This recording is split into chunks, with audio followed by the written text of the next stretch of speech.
হুমকি ইমেল, রাজ্যপালকে উড়িয়ে দেওয়া হবে বলে ইমেল। বোসকে হুমকির বিষয়ে জানানো হয়েছে মুখ্যমন্ত্রীকেও। বোসের নিরাপত্তা নিশ্চিতে মাঝরাতে বৈঠক হয়। মাঝরাতে বোসের নিরাপত্তা বাহিনীর কর্তারা বৈঠক করেন। একসঙ্গে কাজ করছে সিআরপিএফ, কলকাতা পুলিশও। বৈঠকের পরই আরও বাড়ানো হয়েছে বোসের নিরাপত্তা। লোকভবনে হুমকি ইমেল, রাজ্যপালকে উড়িয়ে দেওয়া হবে বলে ইমেল। বোসকে এই হুমকির বিষয়ে জানানো হয়েছে মুখ্যমন্ত্রীকেও।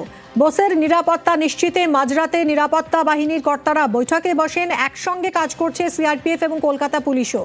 বৈঠকের পরই আরও বাড়ানো হয়েছে রাজ্যপালের নিরাপত্তা।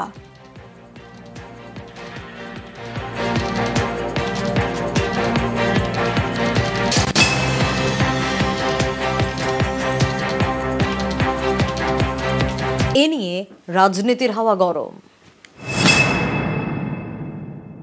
চুরি করে সব নিয়ে চলে গেছে, সব ডেটা, এসআইআর এর লিস্ট সব চুরি করে নিয়ে পালিয়েছে।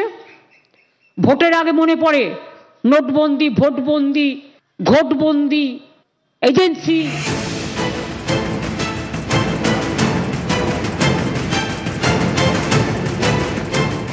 সামনেই পশ্চিমবঙ্গে বিধানসভা ভোট, তার আগে কেন্দ্রীয় এজেন্সি তৃণমূলের পরামর্শদাতা সংস্থা আইপ্যাক বৃহস্পতিবার সংস্থার কর্ণধারের লাউডন স্ট্রিটের বাড়িতে হানা দেয় ইডি।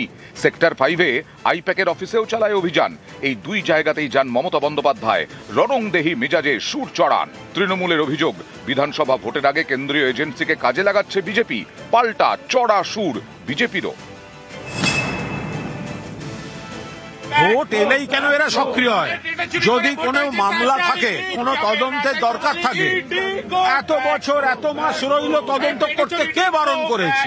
ভোট চোররা ডেটা চুরি করতে এসে নামিয়েছে ঠিক ভোটের মুখে আমাদের সহযোগী সংস্থা। ফলে তাদের কাছে আমাদের প্রচারের নানা পরিকল্পনা থাকতে পারে, এরা তাদের হাত দিয়ে তুলে দেবে। তাতেও ভোটার লিস্ট কারচুপি করেও ঠেকাতে পারছে না। সেই জন্য এখন আমাদের প্রচারের তথ্য চুরি করতে নেমেছে।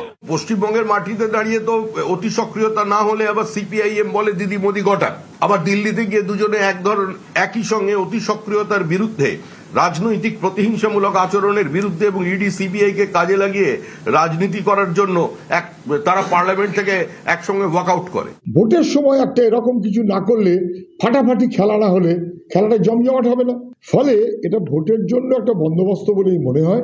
যদি সত্যি সত্যি বিজেপি এটা মনে করত যে তৃণমূলের দুর্নীতি এবং অপরাধের কাগজ সব খুঁজে বার করবে, তাহলে সেটা করার জন্য মাঝের 5টা বছর সময় ছিল।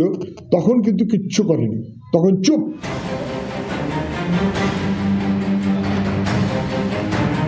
ভোট এলেই কেন্দ্রীয় এজেন্সিদের কাজে লাগানোর চেষ্টা করে বিজেপি। এই অভিযোগ বারবারই উঠেছে। যেমন উঠেছিল 2019-এ, সেটা ছিল ফেব্রুয়ারি মাস, লোকসভা ভোটের ঠিক আগে। সেই সময় কলকাতার পুলিশ কমিশনার রাজীব কুমার, তাঁর বাড়িতে হানা দেয় সিবিআই। প্রতিবাদে পথে নামেন দাবাং মমতা, সুর চড়ান মোদী সরকারের বিরুদ্ধে। এবার সামনে বিধানসভা ভোট, এবার ইডির অভিযান তৃণমূলের পরামর্শদাতা সংস্থা আইপ্যাকের অফিস এবং কর্ণধারের বাড়িতে। They want to forcefully bulldoze the Bengal. Bengal people will raise their voice and they will not bow down their head to BJP. ইডির দাবি, এদিনের তল্লাশির সঙ্গে ভোটের কোনো সম্পর্ক নেই। তাদের বক্তব্য, তদন্তে উঠে এসেছে এমন একজন হাওয়ালা অপারেটরের নাম যে এই কয়লা পাচার সংক্রান্ত অপরাধের সঙ্গে যুক্ত, যার উদ্যোগেই আইপ্যাকের সঙ্গে 10 কোটি টাকার লেনদেন হয়েছিল। কয়লা পাচার মামলায় মোট 10 জায়গায় অভিযান হয়। এর মধ্যে পশ্চিমবঙ্গের 6 জায়গায়। রাজ্যের মুখ্যমন্ত্রী, পুলিশ ও সরকারি আধিকারিকরা তল্লাশির জায়গায় আসার আগে পর্যন্ত শান্তিপূর্ণভাবে ইডির তল্লাশি চলছিল। এরপরেই মুখ্যমন্ত্রী প্রতীক জৈনের বাড়িতে ঢোকেন। গুরুত্বপূর্ণ তথ্য এবং ইলেকট্রনিক্স ডিভাইস সরানো হয়। কোনো দলীয় কার্যালয়ে তল্লাশি চালানো হয়নি। এই তল্লাশির সঙ্গে ভোটের কোনো সম্পর্ক নেই। নিউজ 18 বাংলা।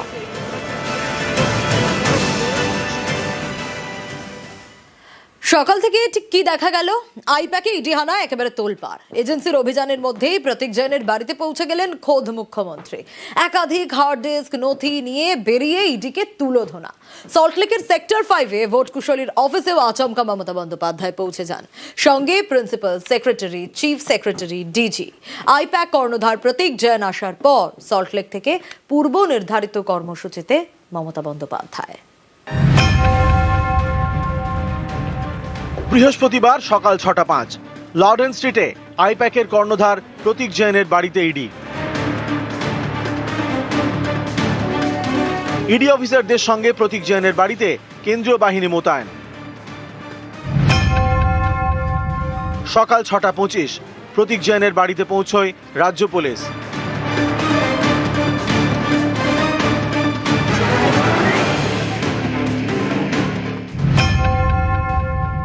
সকাল 6:03 সল্টলেকে আইপ্যাকের অফিসেও ইডি তল্লাশি শুরু।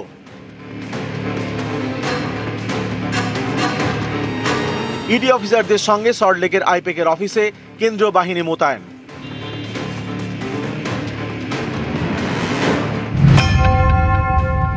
বেলা 11:30 প্রতীক জৈনের বাড়িতে পৌঁছয় অতিরিক্ত রাজ্য পুলিশ।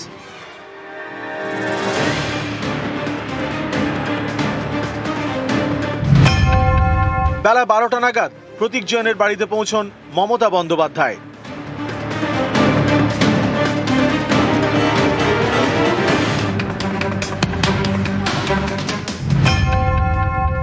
বেলা 12টা 5 প্রতীক জৈনের বাড়িতে বাড়ল কেন্দ্রীয় বাহিনীর সংখ্যা।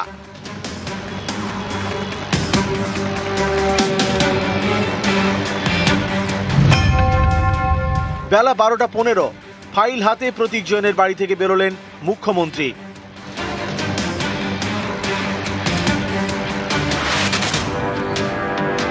To collect all of our party hard disk, the candidate list, the party strategy, the party plan. Is it the duty of the ED and Amit Shah, the nasty home minister, the naughty home minister, who cannot protect the country? And he's taking away all my party documents. বেলা 12টা সল্টলেকের আইপ্যাকের অফিসে নিরাপত্তার কড়াকড়ি।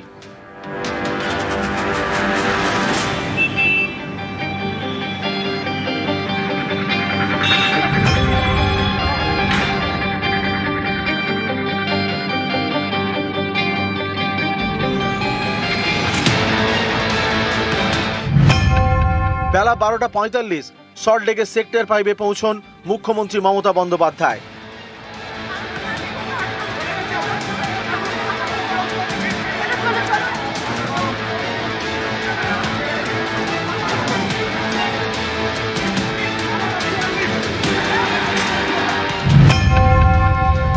বেলা 12টা 48 sector 5-এ আইপ্যাকের অফিসে পৌঁছলেন মমতা বন্দ্যোপাধ্যায়।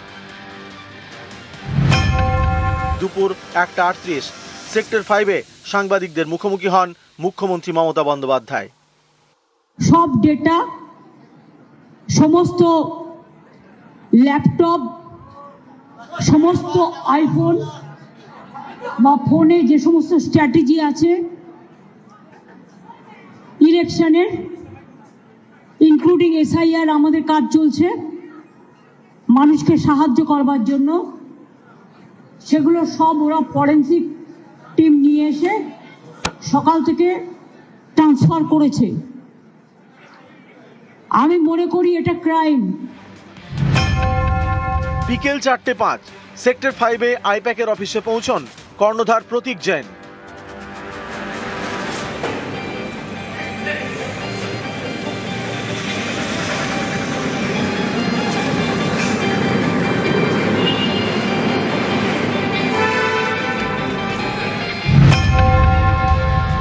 বিকেল 4:21 সল্টলেকে আইপ্যাকের office থেকে বেরিয়ে যান মুখ্যমন্ত্রী মমতা বন্দ্যোপাধ্যায়। নিউজ 18 বাংলা। এজেন্সি তৎপরতায় আইনি লড়াই। হ্যাঁ, ইডির বিরুদ্ধে এফআইআর দায়ের বিধাননগর পুলিশের। বিধাননগর পুলিশে ইডির বিরুদ্ধে চুরির অভিযোগ, ইডির বিরুদ্ধে পুলিশে অভিযোগ আইপ্যাকের, ইডির বিরুদ্ধে পুলিশে অভিযোগ তৃণমূলেরও। শেক্সপিয়ার সরণি থানাতেও ইডির বিরুদ্ধে অভিযোগ। वो तो फॉरेंसिक टीम ले आके पहले बहुत सारे ट्रांसफर भी किया है। वो जो किया है क्राइम किया है, इसका बारे में एफआईआर होगा फॉरेंसिक टीम का बारे में। কি অভিযোগ দায়ের হয়েছে, কটা অভিযোগ দায়ের হয়েছে, আরো ডিটেল আপডেট দিতে পারবে অনুপ রয়েছে আমার সঙ্গে। অনুপ, সকাল থেকে ইডি যে তল্লাশি অভিযান, সেই তল্লাশি অভিযান ঘিরে কিন্তু একেবারে চরম পর্যায়ে সংঘাত এমনটা কিন্তু বলা চলেছে। এবং ইতিমধ্যেই ইডির বিরুদ্ধে এই অভিযোগ দায়ের করা হচ্ছে, যেমন মেল করে তৃণমূলের পক্ষ থেকে অভিযোগ করা হচ্ছে, পাশাপাশি আইপ্যাকের পক্ষ থেকেও কিন্তু এই অভিযোগ একই অভিযোগ করা হচ্ছে। চুরির এই অভিযোগ বিধাননগর পুলিশকে মেল করে যেমন করা হয়েছে, অন্যদিকে শেক্সপিয়ার সরণি থানাতে পুলিশের সঙ্গে যখন বচসা হয়েছিল ইডি আধিকারিকরা পুলিশের কাজে বাধা থেকে শুরু করে এই একটি অভিযোগের সত্যত মামলা রুজু করেছে। তার পাশাপাশি দেখুন দেখা যাবে অর্থাৎ প্রতীক জৈনের পরিবারের পক্ষ থেকে কিন্তু ইডির বিরুদ্ধে একটি চুরির অভিযোগ দায়ের করা হয়েছে। এই সব মিলিয়ে এখনো পর্যন্ত 4টে এই ঘটনার অভিযোগ দায়ের করা হয়েছে। যেটা প্রশ্ন তোলা হচ্ছে চরম পর্যায়ে সংঘাত বলা চলে, তার কারণ এই যে সামনে বিধানসভা নির্বাচন যে রণকৌশল যখন ঠিক হবে তার আগেই দেখা গেল এইভাবে তল্লাশি অভিযান ইডির, এবং সেখানে দেখা যাচ্ছে যে 2.5 বছর আগে যে তদন্ত প্রক্রিয়া হয়েছিল, তল্লাশি অভিযান শেষ হয়েছিল, সেই মামলায় দিল্লির তদন্তকারী আধিকারিক তারা কলকাতায় আসে, কলকাতা থেকে গোপন ভাবে কিন্তু এই তল্লাশি অভিযান শুরু করে। এবং পরবর্তী ক্ষেত্রে কিন্তু দেখা যায় এই যে আইপ্যাক সংস্থা তার সঙ্গে ভোট খুচরো হিসেবে কিন্তু তারা কাজ করে, এবং তৃণমূলের সঙ্গে এই সংস্থার কিন্তু যোগসাজ ছিল। এবং সেখানে একাধিক যত নথি থেকে শুরু করে একাধিক প্রার্থী লিস্ট থেকে শুরু করে সমস্ত কিছু ছিল, এবং সেই নথি নেওয়ার জন্য মমতা বন্দ্যোপাধ্যায় রাজ্যের মুখ্যমন্ত্রী তিনি কিন্তু সেখানে পৌঁছে যান, এবং তার পাশাপাশি প্রতীক জনের বাড়ি সেখান থেকেও কিন্তু বেশ কিছু নথি তিনি সংগ্রহ করেন। এই যে গোটা ঘটনা, সেই ঘটনার পরিপ্রেক্ষিতেই সব মিলিয়ে 4টে এখনো পর্যন্ত কিন্তু এই ঘটনার অভিযোগ দায়ের হয়েছে। বেশ।